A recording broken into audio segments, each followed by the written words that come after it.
এবারে পুরো সমস্ত কিছু মশলা দিয়ে একবার এটা বেটে নেব। নমস্কার বন্ধুরা, কেমন আছো তোমরা? আজকে শিম দিয়ে একটা দারুণ রেসিপি তোমাদের সাথে শেয়ার করব। খুব চটপটা খেতে লাগে আর দারুণ সুন্দর এটা হয়। শিমগুলোকে এইভাবে ছাড়িয়ে নিয়েছি, এখানে একটু জল গরম করে নিচ্ছি। জল গরমটা হলে শিমটা এখানে দিয়ে দিলাম। খুব বেশি কিন্তু এটা ফোটানো যাবে না, একবার একটুখানি ফুটলেই এটা নামিয়ে নিতে হবে। এখানে সর্ষে, পোস্ত, কাঁচা লঙ্কা, তিল বেটে নেব। শিমটা দেখো বন্ধুরা, সেদ্ধ এইটুখানি হবে, একটু ফুটে গেছে। এবারে এটা ঝরিয়ে তুলে নেব। এরকম সবুজ অবস্থাতেই জল ঝরিয়ে আমি এগুলোকে তুলে নেব।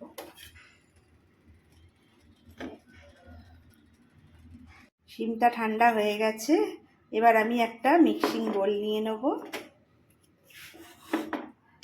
এবার শিমটা দিয়ে ভালো করে এটা বেটে নেব। সর্ষে পোস্তটাও বাটা হয়ে গেছে। এবার এই শিম বাটাটার মধ্যে এবারে আমি মশলা বাটাটা দিয়ে দেবো। দিয়ে এবার সমস্ত কিছু একসঙ্গে বেটে নেব। কড়াই তেল গরম করে দিয়ে দিলাম কালো জিরে। কালো জিরেটা হয়ে গেছে, এবার দিয়ে দেবো বেটে রাখা শিম দিয়ে মশলাটা। এবার সুন্দর করে এটা নাড়াচাড়া করে কষতে থাকবে। এবারে ভালো করে এইভাবে নাড়াচাড়া করতে হবে। দিয়ে দিলাম নুন, হলুদ আর অল্প করে শুকনো লঙ্কার গুঁড়ো। এটা অনেকটা শুকিয়ে এসছে, দিয়ে দিলাম টমেটো কুচি। এবারে উপরের থেকে দিয়ে দিলাম ধনেপাতা।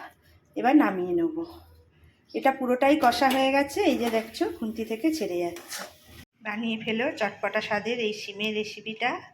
অবশ্যই টেস্টি এবং সুন্দর খেতে। কেমন লাগলো বন্ধুরা অবশ্যই জানিও।